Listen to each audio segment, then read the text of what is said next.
पवित्र बंधने यही शपथ सबुदिन निशारू मुक्त ଏହି ନାରା ଦେଇ ଆଜି ପବିତ୍ର ରାକ୍ଷୀ ପୂର୍ଣ୍ଣିମାରେ ନିଶା ନିବାରଣ ବ୍ରତ ପାଳନ ଉତ୍ସବ ଜଳେଶ୍ୱର ମ୍ୟୁନିସିପାଲିଟି ଅଧୀନସ୍ଥ ଶାନ୍ତିଆ ଗାନ୍ଧୀ ସେବାଶ୍ରମରେ ବାଲେଶ୍ୱର ରକ୍ତଦାତା ସଂଘର ସଭାପତି ଶ୍ରୀଯୁକ୍ତ କମଳ ଚକ୍ରବର୍ତ୍ତୀଙ୍କ ସଭାପତିତ୍ୱରେ ଅନୁଷ୍ଠିତ ହୋଇଯାଇଛି। ସ୍ନେହ ଶ୍ରଦ୍ଧା ସମ୍ମାନର ପ୍ରତୀକ ରକ୍ଷାବନ୍ଧନ ପର୍ବ ସମଗ୍ର ଦେଶରେ ଏକ ସମୃଦ୍ଧ ଉତ୍ସବ। ଶ୍ରାବଣ ପୂର୍ଣ୍ଣିମାର ଶୁଭ ଅବସରରେ ପାଳିତ ହେଉଥିବା ଏହି ଉତ୍ସବଟି କେବଳ ଭାଇ ଭଉଣୀର ପବିତ୍ର ସ୍ନେହର ବନ୍ଧନ ନୁହେଁ, ବରଂ ଦୁଇଟି ଆତ୍ମା, ଦୁଇଟି ହୃଦୟ ଏବଂ ଦୁଇଟି ପ୍ରାଣ ମଧ୍ୟରେ परस्पर प्रति घनिष्ठता आवेग और सम्मानर प्रतीक। आजिर दिन में निज सुरक्षा पाई भौणी भाई हाथ में राखी बांधि थाए। गाँ गंडा सहर चारिआडे उत्साह आनंद उद्दीपनार सह यह पालन करा जायथिला। आज सकाळु सकाळु जलेश्वर अंचलर भौणी माने गाधोई निज घर इष्ट देवता पूजा करने सह भाई मान हाथ में राखी बांधिथिले। एहाको भाई और भौणी मध्य थिबा पारस्परिक स्नेह एवं विश्वासर प्रतीक रूपे विवेचना करा जायथिला।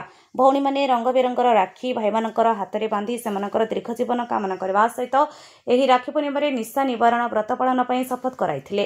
भाई माने मध्य भौणी को सबुबले सुरक्षा प्रदान करने प्रतिश्रुति देई सेमानक उपहार प्रदान करथिले। तेबे सकाळ 8टा समय जलेश्वर म्युनिसिपालिटी अधीनस्थ शांतिया गांधी सेवाश्रम परिसर में एक सचेतनता निशा निवारण व्रत शपथ पाठ उत्सव आयोजित होता। यह उत्सव में जलेश्वर पौरपालिका प्रतीक कुमार प्रधान मुख्य अतिथि भाव जोगदेइथिले।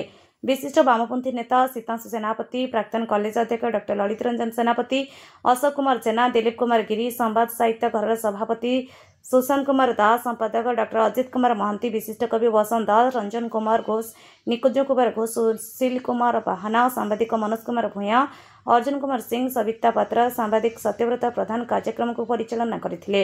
सीतांशु सेनापति मु ये गांधी सेवाश्रम सभापति। गांधी सेवाश्रम रे पवित्र राखी पूर्णिमा को लेके जो निशा को ना कार्यक्रम राखी बांधी कोन कोन निशा को ना संवाद तरफ जो संवाद आम ओडिशा तरफ निहाय अभिनव प्रयास मैं समर्थन करुच्ची। मो बापा जने स्वाधीनता संग्रामी थे, मुझे निशा को विरोध करुले। निशा बहुत थर जेल जाइछन्ति। मु निशा विरुद्ध में आजीवन लड़ाई करिछि। निशा हम देश को खाई जाउछि एवं युव समाज को नष्ट कर पथभ्रष्ट कर दउछि।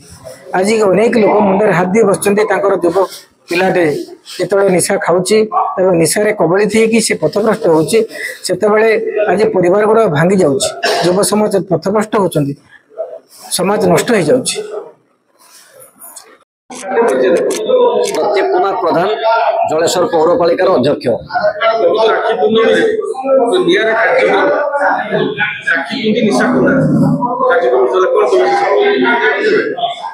संवाद साहित्य घर तरफ ये जो अभिनव कार्यक्रम नि समग्र संवाद परिवार को गभीर कृतज्ञता जनाऊँगी। वास्तविक हृदय को छुईला भाया कार्यक्रम रक्षाबंधन माध्यम भाई भौणीर जो पवित्र संपर्क रही है तार किमिति पुनरुज्जीवित हम से प्रयास एवं यही स्वतंत्र दिन में जो स्वतंत्र कार्यक्रम नि निशा को ना तो आज दिन भौणीटीए भाई को गुहारि करुच्ची जे समाज में किमिति निशा बंद हम एवं ये समाज किभली निशामुक्त हम से जो कार्यक्रम आयोजन कर गभीर भाव में अनुप्राणित होउची एवं आशा रखुची आगामी दिन में महात्मा गांधी जो स्वप्न देखिते निशामुक्त भारत ताहारी अंश विशेष स्वरूप निशामुक्त ओडिशा निशामुक्त जलेश्वर आशा रखुची। जलेश्वर मनोज कुमार भूया रिपोर्ट अपराह्न लाइव।